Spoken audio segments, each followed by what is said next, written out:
basta-basta yung pagpanganak talaga. Delikado eh. Mga ikitis kinupos. Wala pa.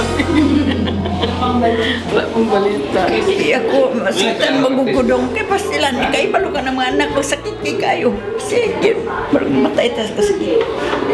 Bisan Tagalog to dito Bisaya na. Alam mo si Jason, ayaw na niya mag-entertain yung tao na magtanong. Ayaw na niya mag-entertain ko magtawag kasi hindi pa na nakalabas. Parang masyado siya nag-excite. Yan, sa pagbabalik ng Ana Buna, Pinay! 3 o'clock siya pumasok doon sa labor room. Tumitigas na yung tiyan na, tumitigas na mayroon ng development sa niya, sa kanyang induce.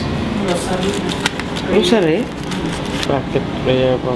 Milay and Jason, sa magiging na talaga kayo, ama at ina.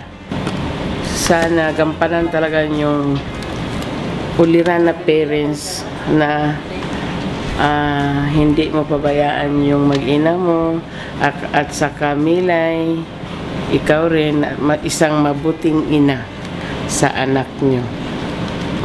Ako kasi hindi ko masyadong mag-alaga.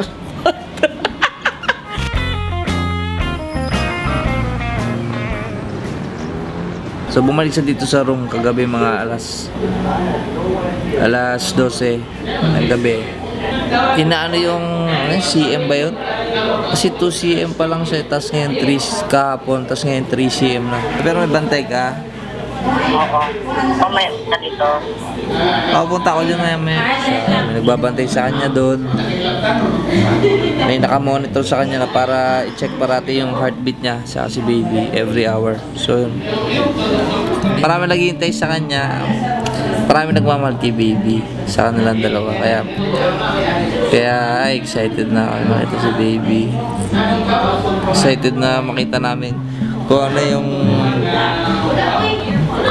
kung ano yung magiging feeling, kasi sabi daw nag-iiba daw feelings pag nakita mo yung baby. Sobrang hindi mo ma-explain yung pakaramdam pagka nakita mo yung una mong baby. Siyempre alam mo yan, parang nakabuhay ka ng tao eh.